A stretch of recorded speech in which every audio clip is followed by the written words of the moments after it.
1971 সালের প্রেক্ষাপটকে ঘিরে বাংলাদেশের সাথে পাকিস্তানের সম্পর্ক বরাবরের মতোই সংবেদনশীল। পতিত হাসিনার সরকারের আমলে বাংলাদেশের সাথে পাকিস্তানের সম্পর্ক আরও তলানিতে থাকে। তবে অভ্যুত্থানের মুখে হাসিনার সরকারের পতনের পর দেশ পরিচালনায় আসা অন্তর্বর্তী সরকারের আমলে পাকিস্তানের সাথে সম্পর্কের উন্নতি ঘটছে, আর এতেই দুশ্চিন্তা সৃষ্টি হয়েছে ভারতের।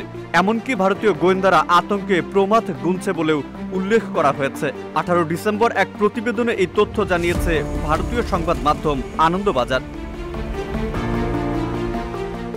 কলকাতার এই সংবাদ মাধ্যমটি বলছে, সাম্প্রতিক পালাবদলের পরে পরিস্থিতি বদলে গেছে বাংলাদেশে। পাকিস্তানের সঙ্গে সখ্য বাড়ানোর কৌশল নিয়েছে সেদেশের নতুন সরকার। পাকিস্তানি নাগরিকদের ভিসার নিয়ম সহজ করেছে বাংলাদেশ।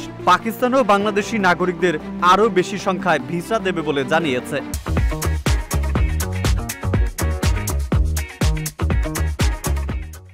এই পরিস্থিতিতে প্রমাদ গুনছেন ভারতের গোয়েন্দারা। তাদের অনেকেই বলছেন, পাকিস্তান বিরোধী হওয়া সত্ত্বেও হাসিনা সরকারের আমলেই পশ্চিমবঙ্গ রাজ্যে বাংলাদেশি সন্ত্রাসীরা সংগঠন বিস্তার করেছিল। জেএমবি, AQIS সহ একাধিক সংগঠনের আস্তানা পাওয়া গিয়েছিল পশ্চিমবঙ্গে। কূটনৈতিক বিশেষজ্ঞদের অনেকে বলছেন, পাকিস্তান এবং বাংলাদেশের সখ্য বৃদ্ধি স্বাভাবিকভাবেই ভারতের জন্য দুশ্চিন্তার কারণ। ভারতের পূর্ব এবং পশ্চিম দুদিকেই এক মনোভাবাপন্ন প্রতিবেশী থাকবে।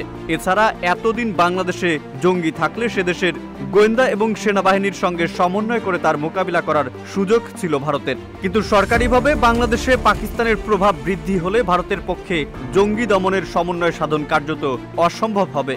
ভারতের কূটনৈতিক বিশেষজ্ঞ এবং গোয়েন্দাদের একাংশের আশঙ্কা, ভিসা নিয়ে ক্রমাগত বাংলাদেশে আসতে পারে পাকিস্তানিরা এবং বাংলাদেশি তরুণদের মধ্যে আরও ভারত বিদ্বেষী মনোভাব উস্কে দিতে পারে।